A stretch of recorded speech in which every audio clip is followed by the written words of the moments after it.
I went to high school here, Inglewood High School. I remember going to Inglewood in 1962.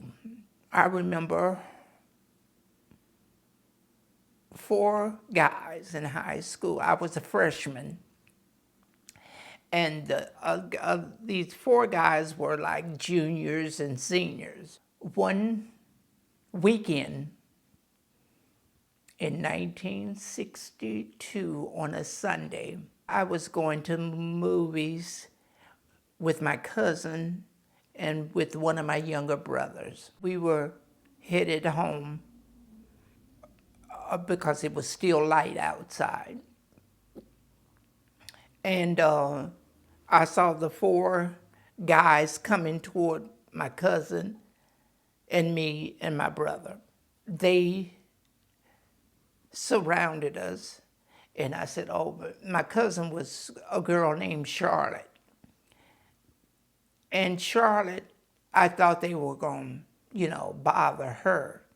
But they told Charlotte and my brother Michael to go. And they ran. They were on their way home. And I was there with the 4 guys.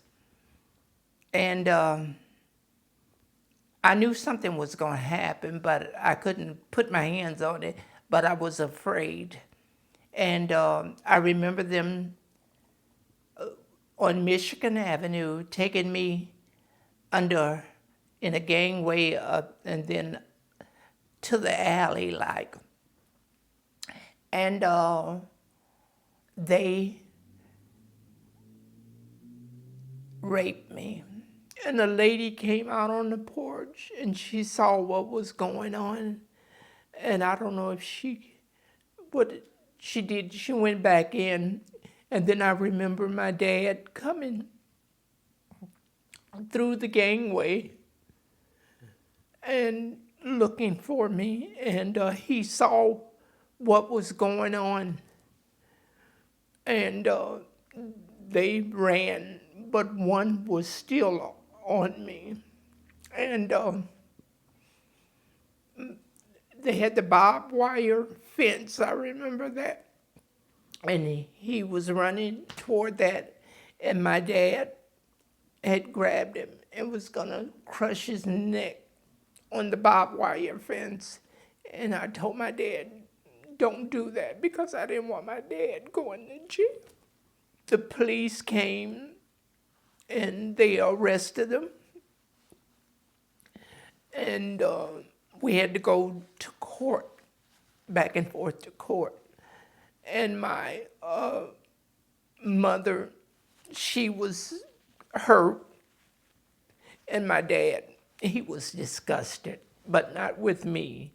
He was disgusted with what the guys had done to me. The court system charged them because everything was brought out. The guys lied and said that I invited them to me. And the judge saw that, and the judge was a female. And the judge said, no way. And because their public defender or something said, well, I could have fought them off. And here they are like 6'1" or, big, strong young men. And the judge said, no way, we're going to throw the book at them because this is a small kid that was being violated by these guys. They were put away for, I think, 2 years. I dropped out of school. I told my mother I couldn't go back to that school because everybody knew what went on and what happened. And I just dropped out for a whole year. I didn't want to go back. And my mother didn't make me go back. And then it took me a while because I became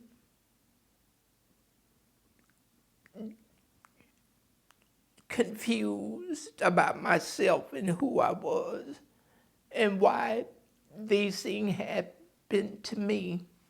My mother had to endure all this. My father saw what they had done to me, and I was ashamed to look him in his face. And I got to the point I didn't want a man putting his hands on me. I felt nasty, I felt disgusted with myself because here I am. I knew I was different, but why did I have to be treated like that? But it happened, and I went through a lot after that. Today I would tell trans people, the young ones, to be aware of the people they're surrounded by because they don't like us. We will never be liked, but be careful and don't be out there by yourselves. I have friends that you stay around and be connected to, and be friendly with people that you know, because they will look out for you. I know that for a fact because everybody was watching me then, to make sure that wouldn't happen to me again.